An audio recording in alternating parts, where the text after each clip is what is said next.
Welcome back to Coffee Cramps. I'm Tay, and here we brew the unfiltered conversations about women's health. Today we are joined by our lovely Alex here. So she is a mum on a mission, and she is navigating her daughter's mystery symptoms. So from endless tests to unanswered questions, she's been fighting to support her child. And let's get into it. Okay, can you start by telling us about your basic journey, what it's been like for you as a mother, emotionally, struggling, mentally? Yeah. So no, because I've got two teenage girls. So my oldest one, you know, when you first start to get in your period, they can be heavy anyway. Yes. As you do when you're a teenager. But then when my second one started getting hers, it was a bit, this isn't right heavy. Yes. Yeah. And so she gets it twice a month. Very heavy, like won't even last in the first hour at school. She sleeps through. Jesus. I've got to go pick her up. The pain before it starts and after. Yes. Yeah. It's insane. Yeah. And I suppose for you as a mother having that, I mean, like, as mums, we are busy. So getting those constant messages, texts, phone calls, can be quite hard for you as well. So I already have in my head, right, she's just got her period. So probably the next 3 days, I'm like, I'm going to get a phone call from the school. So I already have now got that scheduled. Yes. Which I shouldn't have scheduled for when she's at school. Yes. You know, now that's affecting her learning. How does the school handle those situations, I guess, as well? They just call me. They just call you? Yeah. Come pick her up. On my way. One time it was really bad, and the officer said she's quite upset, like she'd get her friend to tell the teacher. Yes. Because boys and girls. Yeah. Just fair enough, like I've had that when I was a teenager. We've all been we've all been there, we've all done that. And so the office lady was like, I tried to tell her it's okay, like we've all been there, but the embarrassment of it. I suppose as well for her, because she's obviously going through those learning stages of how to cope, how to deal with it. So having those, and it's probably quite triggering too for her, going through a situation like that, and probably not knowing if there's others out there going through a similar situation as well. So on top of being a mum, dealing with that yourself, and then trying to help manage her emotions through that stage as well is probably quite pressing. Yeah, which is very hard managing her emotions when she's, you know, ADHD, so her emotions are already all over the place. So then you add that with her hormones. That element. It's very, very challenging. Yes, as it can be. I mean, let alone like, you know, women ourselves, it's challenging. So how did you first notice symptoms, and what were your initial thoughts? So like when she first started getting it, you know, and it was heavy, I was like, that can be normal. It's all right, we'll just wait and settle it down. But then it would be like about 2 weeks after that period finished, it would start again. Yeah. Very heavy. And then I was like, oh, okay, well this isn't normal. Yeah. And then the cramps after her period as well. And I'm like, you know, normally you get it before the period comes, but after it you shouldn't really be in pain. So it was then, and then so when I finally got her into the doctor, we all know how that goes. That's a whole other story. So the doctor, they don't test for anything until they've been having their period for 3 years. So it was just, so they did do blood tests, but they wouldn't test for like endo or anything like that until she's been having her period for 3 years. Yeah. So coming into like obviously those beginning stages of having your period, and then having to be challenged with doctors, appointments, blood tests, medications, all of that kind of thing, it almost puts a stigma on her period already. Yeah. She's already been shoved into that corner of, you know, we can't do anything until this. Yeah. And I think that's the biggest challenge a lot of women face as well. Like personally, I've come around to notice a lot of those situations, and I think there needs to be like a drive on women's health, and education is probably one of those biggest things as well. Having it in school, or having access to a medical professional that's going to help guide our children into actually understanding what's happening with their bodies. Because suffering in those kind of conditions isn't nice, and then to know that you're not going to be tested for 3 years. No, like Really, it already affects her schooling, her Yeah. self-esteem, her stress levels, everything. So what, we just need to carry on like this for 3 years and just keep keep the status quo. Where it's amazing, like, for you as a mum, advocating for your child's well-being, advocating for your child's health, and pushing those boundaries and saying it's not normal. Yeah. Yeah, well, I'm glad they've got that follow-up appointment for you, and I'm glad they're going to keep on track on that. I reckon, push for that, because a lot of women don't. Yeah. A lot of, like, I mean, how are we meant to know? You know, we don't know. Yeah. We take that medical professional's advice and we go, okay, like, that's what we're being told. But in reality, every situation's different. Yeah. Every story is going to be different. And I think pushing forward and actually getting to the nitty-gritty of that. Yeah, and especially while she's young. Yeah. Like, why? Why do we have to wait 3 years? Let's just get it underway now. It might not be that, or it could be something different. Yeah. Why do we have to wait until 3 years? Yes. And you shouldn't. No. You shouldn't have to wait. And I think as well, like, what in that 3-year time frame, what is that going to actually do to her body as a whole, you know? What that is actually happening could be causing so much more damage to her ovaries, to anything now. Yeah. And it will be for the next 3 years until they finally test. Like, what has been the emotional impacts for you as a mum, and where there any moments of hope? Were there, I should say, not where. well, before going into the doctors, I thought we might have some hope and some answers. But no, we didn't. It's just hard. It's just hard watching her go through it. And there's only so much I can do. What has been the... and then, just also waiting on seeing the effects of with her schooling and how far back is she going to drop. Yeah. Having to take time off and me having to pick her up every time she's on her period. Yeah. And stuff. So it's hard. We try and, do what we can, but... Well, I think that's the thing as well. You can only do so much. There is only so much you can do. Yeah. And like through, obviously, not only, let alone the doctors, but through her schooling and things like that as well. You have to be creative in trying to find other ways for her to still have that education. And that's, the way of technology, isn't it, really? And that's probably the beneficial side of having schooling in that sense. But still, it's about those social norms as well. And it's like, let's be honest, we all go to school for our lunch. So Pretty much. social kind of norms. And for her to, going to school is part of learning how to interact socially. Yeah. And so when she's out of that situation, it's... Yeah. Yeah.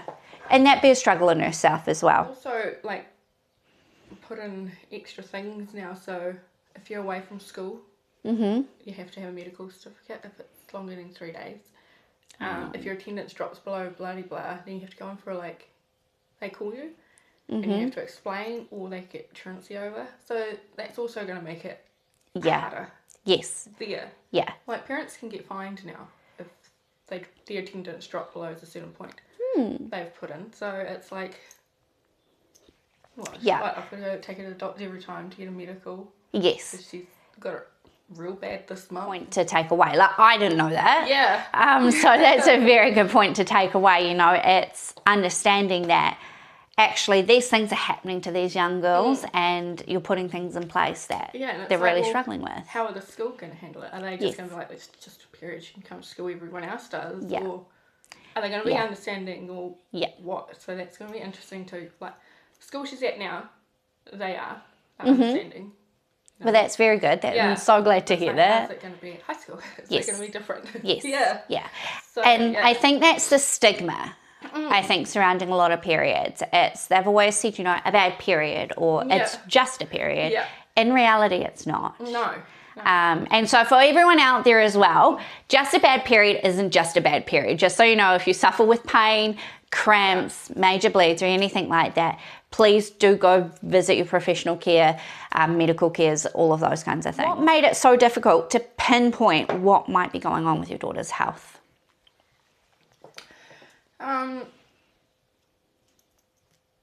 The doctors pretty much having to wait. Yeah. Wait that 3 years I think is ridiculous. Yeah. It shouldn't be a thing. Yes. Yeah. It shouldn't be. No, and you're right, it shouldn't be. After it is why is that even a thing? It shouldn't be a thing. Be. I mean, there's been cases out in the big wide world that there's children as young as 9 years old suffering with endo.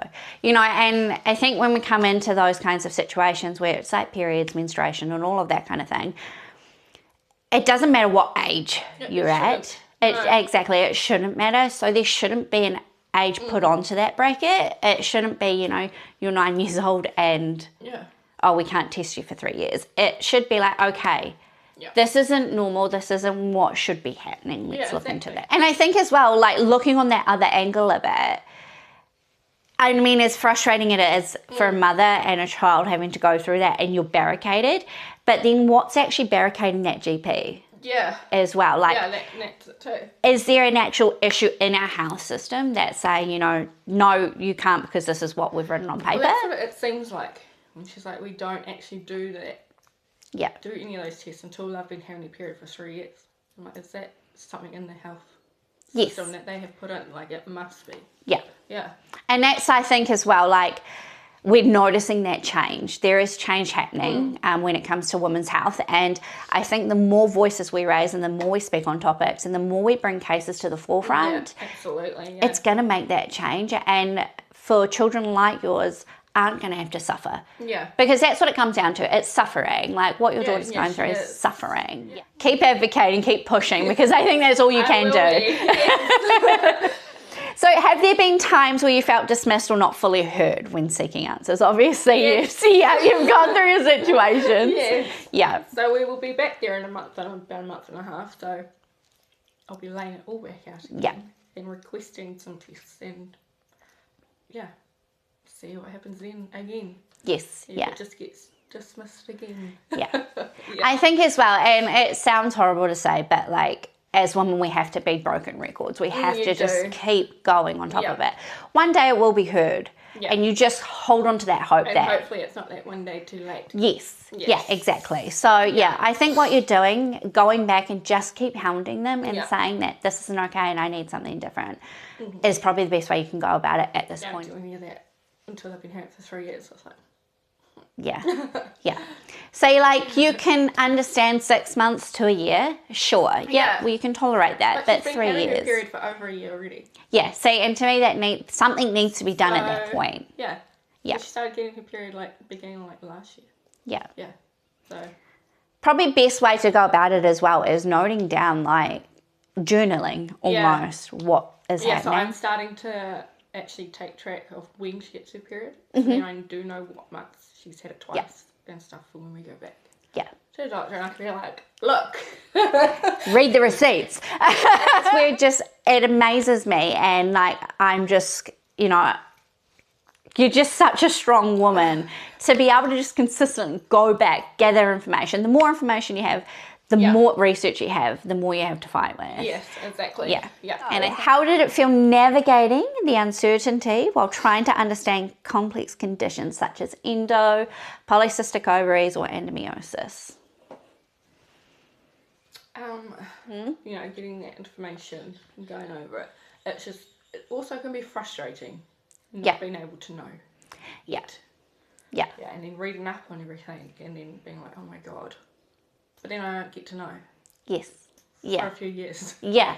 So, and then it becomes overwhelming, like, oh my God, what if it is this or this? And it's a lot of what ifs because we won't get to know if it is anything. Yeah. And I think as well, like, for you as a mum and seeing that and not having all those facts, it'd be quite hard for you as well, to navigate that. Yeah. I mean, for my journey personally, endo was like a what the fuck moment. Like I had no idea. Like I had zero idea about what it even meant. So for you as a mum to have to go through that and find that information and trying to understand your daughter's symptoms on top of that so that you've got that correct information. Do you find that like grasping that little bit of information is helping the situation? Yes, yeah. So then it helps me to know what she kind of needs.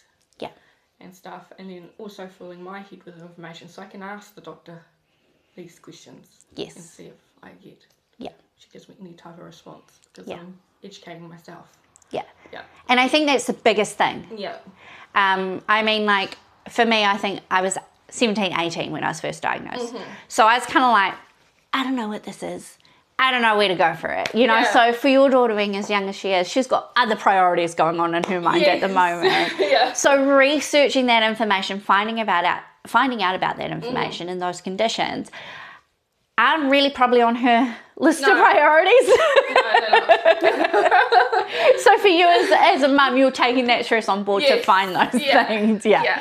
And so try and keep her less stressed as possible. Yes. Yeah. But then when I try and discuss it with her, she's like, I don't know. I don't know.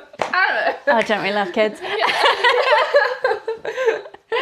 But see, that in itself, the fact that you're taking that initiative on to find that information and outsourcing where you can. Have you been advocating for your daughter through all of this?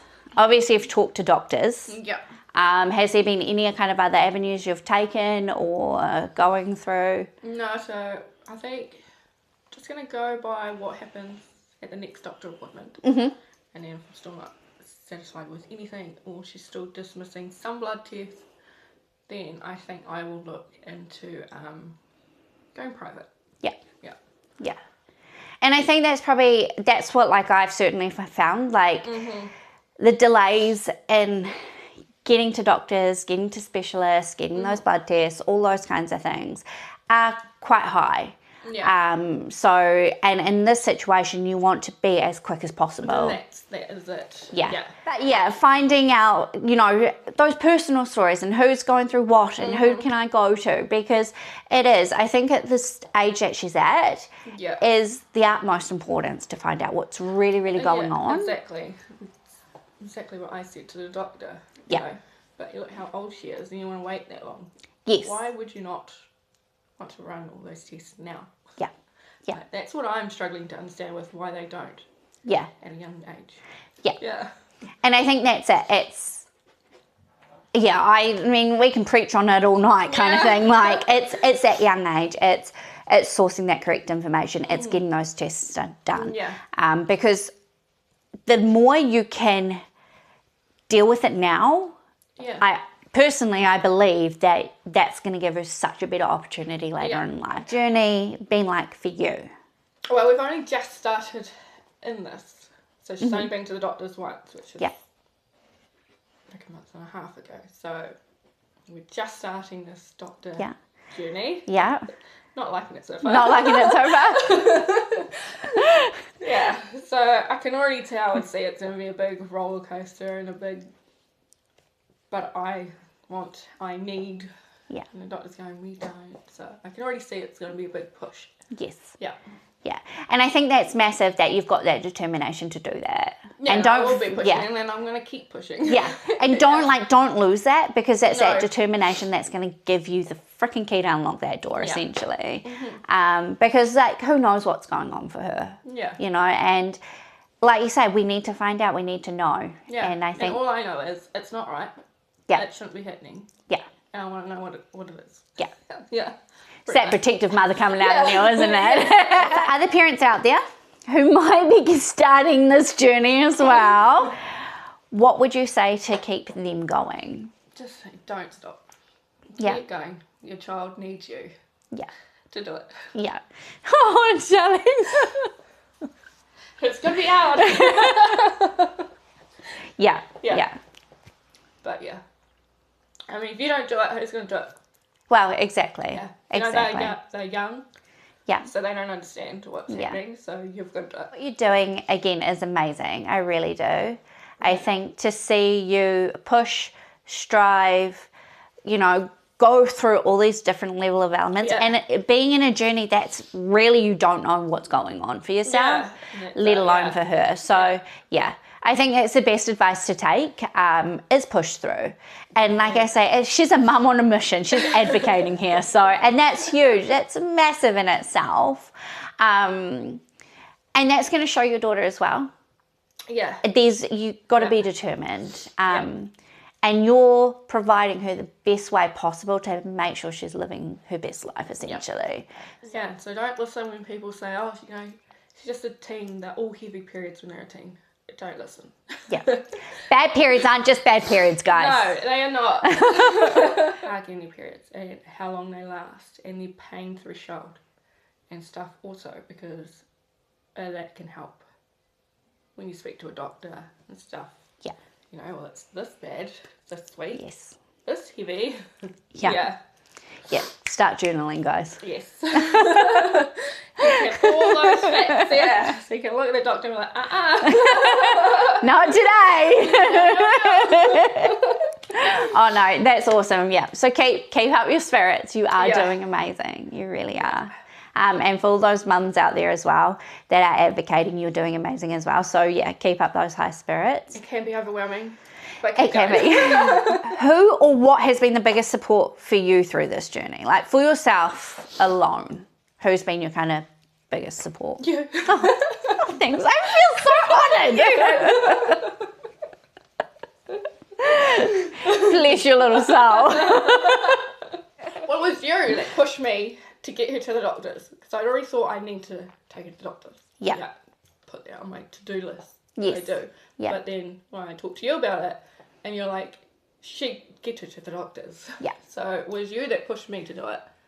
And so thank you. Oh, you're welcome. I think it's not even a thank you. It's more, I think, giving those stories is that education. Yeah. You know, like you're learning, and I've lived that. Yes. Women in the community that are living through those experiences as well. Exactly.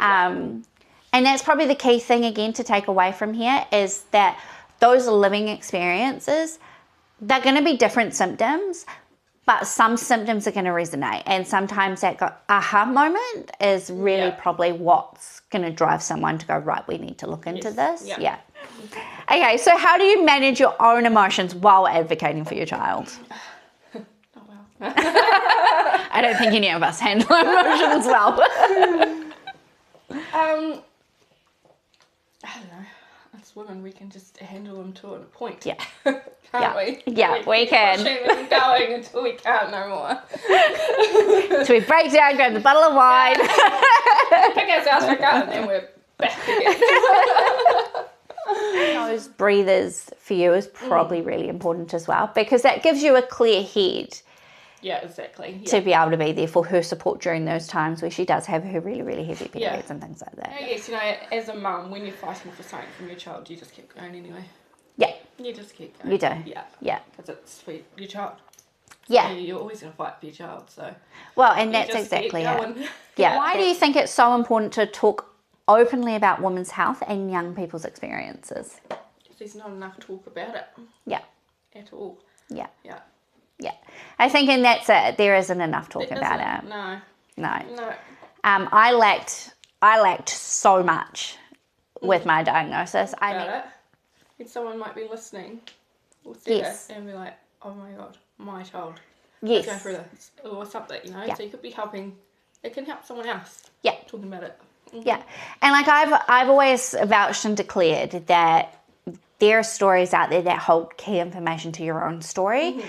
And I think that's it. I think having those open conversations, it's giving you those moments and going, yes, this makes sense now. Yeah. And there isn't enough talks about your periods and anything. No. There isn't. No. There's just not. Don't talk about it. No, like, exactly. And they all like grim up. I know. It's natural, team. It is natural. And like, I don't know, it's normalising those conversations. And I mean, even for young ones as well, it's normalising those conversations. Yes, and that's what she's learning at the moment. Bless her So soul. when she starts hearing me talk about it, Mom, I'm like, it's okay, like everyone gets a period. Yeah. Like there is no shame in it. So it's trying to also teach her at the moment that there's no shame. Yes. At all. Yeah. And I think as well, that's probably a really, really good piece of quote there.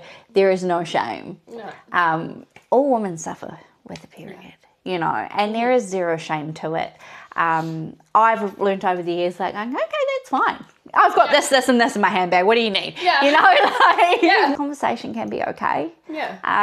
Have it at home. Bring it into, you know, your work life, your school life, you know. Exactly, yeah. Don't hide those things. Be openly communicated. Definitely does, yeah. Openly discussed, and that's why we're having coffee over periods.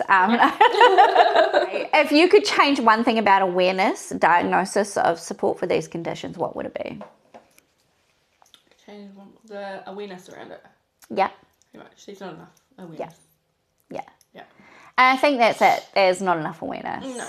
And it's not even just related to endo or polycystic ovaries or any of that. It's women's health in general. That's exactly it. Women's health. Yeah. Like there's still things out there like I'm finding out and going, oh my God, what is this? Let's Google it. Yeah. You know, it's about women during their pregnancies. It's about women in their daily lives. It's about young ones in their daily lives and learning certain things. It's discovering and finding. Yeah. So I think raising awareness about women's health as a whole is key. Definitely, yeah. Multiple delays. And it shouldn't be that. Like your daughter shouldn't have to suffer for 3 years. No. Because that's GPs have stopped to test, you know, it's bringing awareness to that situation, going, hang on a minute. Yeah. So I would have to say I'm in agreement with you. It's raising that awareness. It's, bringing it to the forefront. And a lot it needs to change. Like a lot needs to change. Like waiting that 3 years needs to change. Yes. Like that's just ridiculous. It is ridiculous. Parents who feel stuck or unheard, what encouragement or guidance would you share with them? You will feel unheard when you go to that first appointment, especially about your child. Yeah. But just keep pushing. Keep pushing. Take notes for the next time you go to the doctor and be like, and discuss them with the doctor. And just, you just got to keep pushing because you will feel like you're unheard after that first appointment because I did. Yes. Yeah. It was just, no, we don't test for that. We don't test for that. Test for that. And I'm like, this isn't okay though. Yes. So what do you mean? Yeah. You mean you're not going to do anything? Making people listen. Yeah. So you don't feel unheard. Yeah. Because I know a lot of women are going through it, especially those undiagnosed women who are just consistently up against a brick wall. Again, like you say, I'm double downing on it. Push through. Make sure your voice is heard, make sure you are seen. And if you don't agree with something, don't be afraid to say that. I know in my past I'm scared to say, you know, like I kind of go, oh, okay, I've got to listen to you. And you might not agree with that information given to you by doctors or specialists or anything like that. You've got to be your own advocate. You do. You do. And I feel like you're learning that right here and now. Like you do have to be your own advocate. Yeah. Make sure your child's heard. Make sure that voice is there because that's probably the way you're going to get the information that you require. Yeah. You won't get it unless you keep pushing for it. Yeah. What's one key takeaway you'd like listeners to remember from your story? That it's okay to talk about it. You can talk about it. And and if you're a mum listening, advocate for your child. And push. And it's not okay. So go be heard and be seen. Yeah, I don't know as it is being a teenage girl. Yeah. I mean... And then you add that on. It's like, oh my God. Let's give a huge shout out to Alex for joining us today. So thank you for coming on and sharing your story. Of course. No, it's been fun. Yeah, it's been very, very fun. So, you know, to be completely honest, this is my very first podcast interview, so I've gone you were the first, so I'm really, really grateful. Alex is a dear friend of mine, so being able to share that story has been really massive, and I feel really honoured and privileged to have you come on and speak as well, so thank you for coming on. You can find Alex at her Instagram, which is just Alex Horton, but it's with an I, not an E for Alex. Oh, I love that. Originality. Fantastic. So go on and give her a like, give her a follow.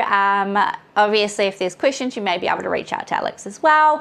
And you might find people in a like-minded community that are out here and going through very, very similar things. If you're going through a similar thing with your child or whatever, feel free feel free to message me. We can have a chat. Have a chat. Make sure you subscribe to Coffee and Cramps and give us a follow. And yeah, wait till kind of we get out into the next little journey. You can follow me on Instagram and TikTok at MyLifeInEndo, where you'll get all the latest updates around Coffee and Cramps and what our latest podcast episodes are. Maybe some bloopers with the dog. Not really sure. Get about the dog. Remember to sip coffee, survive the chaos, and repeat it with a smile. Thank you for all being here, and we'll see you later. Bye.